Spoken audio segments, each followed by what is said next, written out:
ಏನು ಇಲ್ಲಿ ಜಂಗಮಕೋಟೆ KIDB ವಿಚಾರವಾಗಿ ಏನು ಜಿಲ್ಲಾ ಮಟ್ಟದಲ್ಲಿ ಒಂದು ವಾಕ್ ಸಮರ ನಡೀತಾ ಇದೆ. ಸಂಸದರು ವರ್ಸಸ್ಸು ಶಾಸಕರು, ಉಸ್ತುವಾರಿ ಸಚಿವರಿಗೆ ಏನು ಸುಧಾಕರ್ ಅವರು ಸಂಸದರು ದೊಂಗಲು ಸಂತಕ್ಕೆ ಹೋತವರು ಅಂತೇಳ್ಬಿಟ್ಟು ಒಂದು ವಿಚಾರನ ತೆಗೆದುಕೊಂಡು ಇದು ಮಾಡ್ತಾರೆ. ಒಂದು ಜಿಲ್ಲಾ ಮಟ್ಟದಲ್ಲಿ ದೊಡ್ಡ ಸಂಚಲನ, ಮೈತ್ರಿಯಲ್ಲಿ ಬಿರುಕು ಅಂತ ಹೇಳ್ತಾ ಇದ್ದಾರೆ ಸರ್. ಇದ್ರ ಬಗ್ಗೆ ಏನು ಹೇಳೋದಾದರೆ ಸರ್, ಏನು ಕೇಂದ್ರ ಸರ್ಕಾರದ ಒಂದು ಬಿಲ್ ಮಂಡನೆ ಮಾಡ್ತಾರೆ, ಅದರಲ್ಲಿ ವಿರೋಧ ಪಕ್ಷ ಬಹುಮತ ಸಿಗಲ್ಲ ಅಂತ ಹೇಳ್ಬಿಟ್ಟು ಮಹಿಳಾ ಮೀಸಲಾತಿಗೆ ವಿರುದ್ಧ ಕಾಂಗ್ರೆಸ್ ಅಂತ ಹೇಳ್ತಾ ಇದ್ದಾರೆ ಸರ್.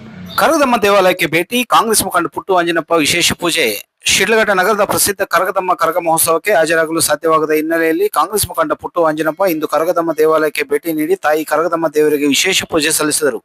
ಈ ವೇಳೆ ದೇವಾಲಯದ ಆಡಳಿತ ಮಂಡಳಿ ವತಿಯಿಂದ ತಾಯಿ ಕರಗದಮ್ಮ ದೇವರ ಭಾವಚಿತ್ರ ನೀಡಿ ಅವರನ್ನು ಗೌರವ ಸನ್ಮಾನ ಮಾಡಲಾಯಿತು.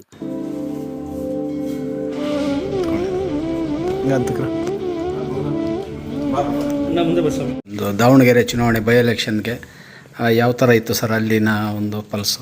ದಾವಣಗೆರೆ ನಾವು ನಮ್ಮ ಚಿಕ್ಕಬಳ್ಳಾಪುರ ಜಿಲ್ಲೆ, ಬೆಂಗಳೂರು ಈ ರೀತಿಯೆಲ್ಲ ದಿನನಿತ್ಯ ನೋಡೋಂಥ ವ್ಯವಸ್ಥೆ ನಮ್ಮಲ್ಲಿತ್ತು.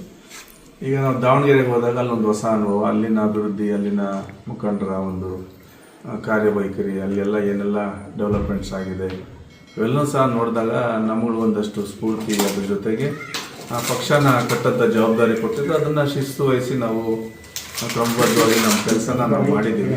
ಅಲ್ಲಿ ಒಳ್ಳೆ ವಾತಾವರಣ, ಕಾಂಗ್ರೆಸ್ಗೆ ಪೂರಕವಾದಂಥ ವಾತಾವರಣ ಕಾಣ್ತಾ ಇತ್ತು. ಅದು ಕಾಂಗ್ರೆಸ್ ಪಕ್ಷ ಗೆಲ್ತದೆ, ಆ ಒಂದು ಜನಗಳ ಪ್ರೀತಿ ಅವ್ರ ಮೇಲೆ ಇದೆ ಅಂತ, ಸಮರ್ಥ ಗೆಲ್ತಾರೆ ಅಂತ ಹೇಳಿ ನನ್ನ ಒಂದು ಭಾವನೆ. ನಂತರ ಮಾತನಾಡಿದ ಪುಟ್ಟು ಅಂಜನಪ್ಪ, ದಾವಣಗೆರೆ ಬೈ ಎಲೆಕ್ಷನ್ ಹಿನ್ನೆಲೆಯಲ್ಲಿ ಕರಗ ಮಹೋತ್ಸವಕ್ಕೆ ಹಾಜರಾಗಲು ಸಾಧ್ಯವಾಗಲಿಲ್ಲ. ಆದರೂ ಮಹೋತ್ಸವ ಅದ್ದೂರಿಯಾಗಿ ನಡೆದಿರುವುದು ಸಂತೋಷಕರ. ಇಂದು ದೇವಾಲಯಕ್ಕೆ ಬರಮಾಡಿಕೊಂಡು ಗೌರವಿಸಿರುವುದು ಖುಷಿ ತಂದಿದೆ. ತಾಯಿ ಕರಗದಮ್ಮನ ಆಶೀರ್ವಾದ ಎಲ್ಲರಿಗೂ ಇರಲಿ ಎಂದು ಹೇಳಿದರು. ತಾಯಿ ಕರಗದಮ್ಮನ ಕರಗ ಮಹೋತ್ಸವ ಬಹಳ ಯಶಸ್ವಿಯಾಗಿ ಎಲ್ಲ ನಮ್ಮ ಮುಖಂಡರ ಒಂದು ಪ್ರಯತ್ನ, ತಾಯಿ ಆಶೀರ್ವಾದದಿಂದ ಚೆನ್ನಾಗಾಯಿತು. ಎಲ್ಲರ ಜನಸ್ತೋಮನ ಸಹ ಹೆಚ್ಚಾಗಿ ಬಾರಿ ಸೇರಿತ್ತು ಅಂತ ಹೇಳಿದ್ರು. ನಾನು ಕಾರಣಾಂತರದಿಂದ ದಾವಣಗೆರೆ ಚುನಾವಣೆ ಹಿನ್ನೆಲೆ ಅಲ್ಲಿ ಇದ್ದಿದ್ದರಿಂದ ನಾನು ಕರಗಕ್ಕೆ ಬರೋಕ್ಕಾಗಿರಲಿಲ್ಲ. ಹಾಗಾಗಿ ಇವತ್ತು ಬಂದು ತಾಯಿ ದರ್ಶನ ಮಾಡಿಕೊಂಡು ಮುಂದಿನ ಕೆಲಸ ನೋಡೋಂಥದ್ದು ಅಂತಾಗಿ ಎಲ್ಲ ಮುಖಂಡರು ಅಧಿಕಾರಿಯಲ್ಲಿ ಗೌರವಿಸಿರ್ತಾರೆ. ಅವರಿಗೆ ಧನ್ಯವಾದಗಳು ಸಲ್ಲಿಸ್ತಾರೆ. ಮಾಧ್ಯಮದವರ ಪ್ರಶ್ನೆಗೆ ಉತ್ತರಿಸಿದ ಅವರು, ಮಹಿಳಾ ಮೀಸಲಾತಿ ವಿಚಾರದಲ್ಲಿ ಕಾಂಗ್ರೆಸ್ ವಿರುದ್ಧವಲ್ಲ ಎಂದು ಸ್ಪಷ್ಟಪಡಿಸಿ, ಬಿಜೆಪಿ ಇದನ್ನು ನಾಟಕೀಯ ಬೆಳವಣಿಗೆಯಾಗಿ ಮುಂದಿಟ್ಟಿದೆ. ಯಾವುದೇ ಸಮಗ್ರ ಚರ್ಚೆ ಇಲ್ಲದೆ ಕ್ಷೇತ್ರ ಪುನರ್ ವಿಂಗಡಣೆ ಜೊತೆಗೆ ಮಹಿಳಾ ಮೀಸಲು ಬಿಲ್ ಪಾಸ್ ಮಾಡಲು ಮುಂದಾಗಿರುವುದು ರಾಜಕೀಯ ಉದ್ದೇಶ ಹೊಂದಿದೆ. ತಮ್ಮ ಅಧಿಕಾರವನ್ನು ಬಲಪಡಿಸಲು ಈ ಕ್ರಮ ಕೈಗೊಳ್ಳಲಾಗಿದೆ. ಅಮಿತ್ ಶಾ ಚಾಣಾಕ್ಷತೆಯಲ್ಲಿ ಒಂದು ಹೆಜ್ಜೆ ಮುಂದೆ ಇದ್ದರೂ ಈ ಬಿಲ್ಲಿಗೆ ಬಹುಮತ ಸಿಗುವುದಿಲ್ಲ ಎಂಬುದು ಅವರಿಗೆ ತಿಳಿದಿದೆ. 5 ರಾಜ್ಯಗಳ ಚುನಾವಣೆಯಲ್ಲಿ ಲಾಭ ಪಡೆಯಲು ಇದೊಂದು ಪ್ರಯತ್ನ ಮಾತ್ರ ಎಂದು ಆರೋಪಿಸಿದರು. ಸರ್, ಏನು ಕೇಂದ್ರ ಸರ್ಕಾರದ ಒಂದು ಬಿಲ್ ಮಂಡನೆ ಮಾಡ್ತಾರೆ, ಅದರಲ್ಲಿ ವಿರೋಧ ಪಕ್ಷ ಬಹುಮತ ಸಿಗಲ್ಲ ಅಂತ ಹೇಳ್ಬಿಟ್ಟು ಮಹಿಳಾ ಮೀಸಲಾತಿಗೆ ವಿರುದ್ಧ ಕಾಂಗ್ರೆಸ್ ಅಂತ ಹೇಳ್ತಾ ಇದ್ದಾರೆ ಸರ್. ನೋಡಿ, ಈಗ ಕೇಂದ್ರ ಸರ್ಕಾರ ಇದು ಎಲ್ಲ ಒಂದು ರೀತಿ ನಾಟಕೀಯ ಬೆಳವಣಿಗೆ ಎಂದಂತೆ ಈ ಮಹಿಳಾ ಮೀಸಲಾತಿ ಬಿಲ್ಲನ್ನು ತರಕ್ಕೆ ಆತುರವಾಗಿ ಹೊರಟಿರೋಂಥದ್ದು. ಜೊತೆಗೆ ಮಹಿಳಾ ಮೀಸಲಾತಿ ಬಿಲ್ಲನ್ನ ಚರ್ಚೆ ಮಾಡದೆ, ಅದಕ್ಕೆ ಸಮಯನೂ ಸಹ ಕೊಡದೆ ಚರ್ಚೆಗೆ ತದ್ದಿರೋಂಥದ್ದು ಸಹ ಒಂದಷ್ಟು ಅನುಮಾನಕ್ಕೆ ಇಲ್ಲ ಒಂದು ರಾಜಕಾರಣ ಇಲ್ಲಿ ಕಾಣ್ತಾ ಇರೋಂಥದ್ದು ಭಾಳ ಸ್ಪಷ್ಟವಾಗಿ ಕಾಣ್ತಾ ಇದೆ. ಕ್ಷೇತ್ರ ಪುನರ್ ವಿಂಗಡಣೆ ಮಾಡೋಂಥದ್ದು ದೇಶಾದ್ಯಂತ, ಅದರ ಜೊತೆಗೆ ಮಹಿಳಾ ಬಿಲ್ಲು ಸಹ ಸೇರಿಸಿ ಮಾಡೋಂಥದ್ದು ಅಂತೇಳಿ ಇವರು ಹೊರಟಿರೋಂಥದ್ದು ಎಲ್ಲೋ ಒಂದು ಕಡೆ ಸಂಪೂರ್ಣವಾಗಿ ರಾಜಕೀಯದ ಅಧಿಕಾರನ ತಮ್ಮಲ್ಲೇ ಇಟ್ಕೊಳ್ಬೇಕು, ಈ ರೀತಿಯಾದಂಥ ಒಂದು ಸಂಖ್ಯೆನ ಹೆಚ್ಚು ಮಾಡಿ ನಾವೇ ಗೆಲ್ಲುವಂಥದ್ದಾಗಬೇಕು, ರಾಜಕೀಯದ ಅಧಿಕಾರ ನಮ್ಮಿಡದಲ್ಲೇ ಇರಬೇಕು ಅನ್ನೋ ಒಂದು ಹುನ್ನಾರದ ಒಂದು ನಾಟಕೀಯ ಪ್ರಸಂಗ ಅಂತ ಇದು ಕಾಣ್ತಾ ಇದೆ. ಚಾಣಕ್ಯನಿಗಿಂತ ಒಂದು ರೀತಿ ಚತುರ ರೀತಿ ಅಮಿತ್ ಶಾ ಅವರು ಈ ಒಂದು ಬೆಳವಣಿಗೆನ ಮಾಡ್ತಾರೆ. ಅವ್ರಿಗೆ ಗೊತ್ತಿತ್ತು ಇದರಲ್ಲಿ ಕೋರಮ್ ಎಲ್ಲ ನಾವು ಸೋಲ್ತೀವಿ ಅಂತ. ಆದರೆ ಇದನ್ನು ಸೋಲಿರುವಂಥದ್ದನ್ನು ಕಾಂಗ್ರೆಸ್ಸು ಮತ್ತು ಮಿತ್ರ ಪಕ್ಷಗಳು ಸ್ಪಂದಿಸಲಿಲ್ಲ ನಮಗೆ ಅಂಥೇಳಿ ಈಗ ಕಾಣ್ತಾ ಇರೋಂಥ ಚುನಾವಣೆ ಏನಿದೆ, ಪಂಚರಾಜ್ಯಗಳ ಚುನಾವಣೆ, ಇಲ್ಲೆಲ್ಲನೂ ಸಹ ಇವರು ಮೋದಿ ಮತ್ತು ಅಮಿತ್ ಶಾ ಅವರು ಪ್ರಚಾರ ಮಾಡಿಕೊಂಡು ಮತ ಗಿಚ್ಕೊಳ್ಳೋಂಥ ಒಂದು ಪ್ರಯತ್ನದ ಭಾಗ ಇದು.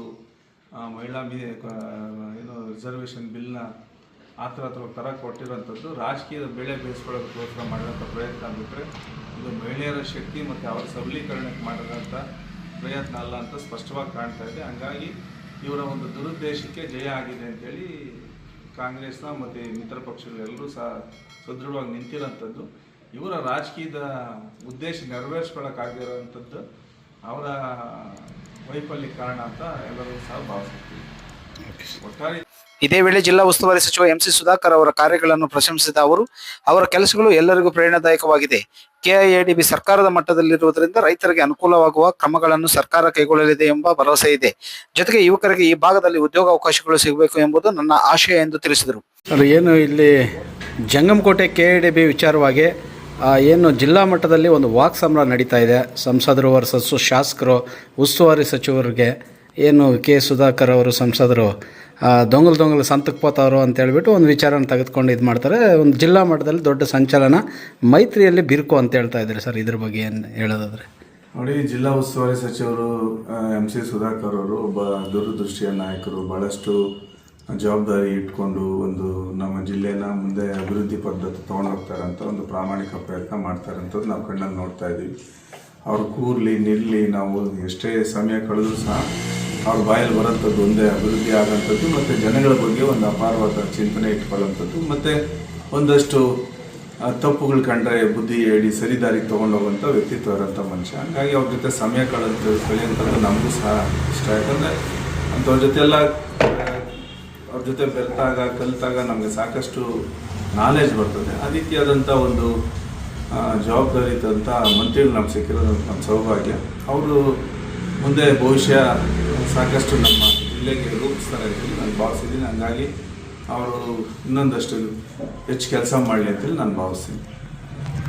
ಜಂಗಮಕೋಟೆ ಕೆಐಎಡಿಬಿ ವಿಚಾರದಲ್ಲಿ ತಮ್ಮ ಸ್ಟ್ಯಾಂಡ್ ಏನು ಅಂತೇಳಿ ಕೇಳ್ತಾ ಇದ್ದಾರೆ ಸರ್. ಇಲ್ಲಿ ಜಂಗಮಕೋಟೆ ವಿಚಾರದಲ್ಲಿ ಈಗಾಗಲೇ ಸಾಕಷ್ಟು ಸರ್ಕಾರದಿಂದನೂ ಸಹ ಒಂದಷ್ಟು ಏನಿದೆ ಕೃಷಿ ಭೂಮಿ, ಫಲವತ್ತಾದಂಥ ಭೂಮಿನ ಸುಮಾರು 8,800 ಎಕರೆ ಅಷ್ಟು ಜಾಗನೂ ಸಹ ರೈತರಿಗೆ ಬಿಟ್ಟಿರೋಂಥದ್ದಾಗಿದೆ. ಇನ್ನು ಉಳಿಕೆ ಭೂಮಿನ ದಾಖಲಾತಿಗಳು ಪರಾಮರ್ಶೆ ಮಾಡೋಂಥದ್ದು ಆ ಹಂತದಲ್ಲಿದೆ. ಮತ್ತು ಇಂಡಸ್ಟ್ರೀಸ್ ಆಗೋಂಥದ್ದು ಸಹ ಒಂದು ಕಡೆ ಇಂಡಸ್ಟ್ರೀಸು ಆಗಬೇಕು, ಒಂದು ಕಡೆ ನಮ್ಮ ಮಕ್ಕಳಿಗೆ ಉದ್ಯೋಗ ಕೊಡೋಂಥದ್ದು ಆಗಬೇಕು. ಆ ನಿಟ್ಟಿನಲ್ಲಿ ಒಂದು ಸಮತೋಲನತೆ ಕಾಯ್ಕೊಳ್ಬೇಕಾಗಿರೋಂಥದ್ದು ಸಹ ನಮ್ಗೆ ಅನಿವಾರ್ಯತೆ ಇದೆ. ಶಿಡ್ಲಘಟ್ಟದಲ್ಲಿ ನಮಗೆ ಕೈಗಾರಿಕೆಗಳೆಲ್ಲೂ ಸಹ ನೋಡೋದಕ್ಕಾಗ್ತಾ ಇಲ್ಲ. ಭಾಳಷ್ಟು ಹತ್ತಿರವಾಗಿ ಮೆಟ್ರೋಪಾಲಿಟನ್ ಸಿಟಿ ಬೆಂಗಳೂರಿನ ಹತ್ತಿರದಲ್ಲಿದ್ದರೂ ಸಹ ನಮ್ಮ ಮಕ್ಕಳು ಉದ್ಯೋಗ ಆರಿಸ್ಕೊಂಡು ಬೇರೆ ಕಡೆ ಹೋಗೋಂಥದ್ದು, ಅಲ್ಲಿ ಉದ್ಯೋಗ ಮಾಡೋಂಥದ್ದು ಆಗ್ತಾಯಿದೆ. ಒಂದಷ್ಟು ವಿದ್ಯಾವಂತ ಯುವಕರಿಗೆ ಅವ್ರು ಕಲ್ತಿರೋಂಥ ವಿದ್ಯೆಗೆ ಬೆಲೆ ಬರುತ್ತಾ ನಮ್ಮ ಜಾಗದಲ್ಲೇ ಕೆಲಸ ಮಾಡೋಂಥ ಒಂದು ಅನುಕೂಲತೆಗಳು ಇಂಡಸ್ಟ್ರೀಸ್ ಬಂದೇ ಸಾಧ್ಯ ಆಗೋಂಥದ್ದು. ಹಂಗಾಗಿ ಅದರ ಪೂರಕವಾದಂಥ ವಾತಾವರಣನ ಸರ್ಕಾರ ನಿರ್ಮಾಣ ಮಾಡ್ತಾ ಇದೆ. ಅದಕ್ಕೆಲ್ಲರೂ ಸಹ ಚಿಂತನೆ ಮಾಡಲಿ, ಪರಾಮರ್ಶೆ ಆಗಲಿ, ಈಗಾಗಲೇ ಚರ್ಚೆ ಹಂತದಲ್ಲಿ ಇರೋದರಿಂದ ಸರ್ಕಾರ ಮತ್ತು ರೈತರ ಒಂದು ಅಭಿಪ್ರಾಯ ಪಡ್ಕೊಂಡೇ ಮುಂದುವರಿಯೋದು ಅಂತ ಆಗ್ತಾ ಇದೆ. ಹಂಗಾಗಿ ಒಳಿತಾಗಲಿ ಅಂತೇಳಿ ನಾನು ಬಯಸ್ತೀನಿ. Okay sir. ಇನ್ನು ಇದೇ ಸಂದರ್ಭದಲ್ಲಿ ಮಯೂರ ಸರ್ಕಲ್ ರಾಜ್ಕುಮಾರ್, ರಾಮಂಜಿ, ಬೂದಾಳ ವರದರಾಜ್, ಬಾಬು, ಕೇಶವಮೂರ್ತಿ, ಸುರೇಶ್ ಕುಮಾರ್, ಶ್ರೀಧರ್, ಅರ್ಚಕರು ಹಾಗೂ ಹಲವಾರು ಉಪಸ್ಥಿತರಿದ್ದರು. ವರದಿ ಗೋರಮಾಡುಗ ಮೈತ್ರಿ ಲೋಕೇಶ್, ಕನ್ನಡ ಮೈತ್ರಿ, ಶಿಡ್ಲಘಟ್ಟ.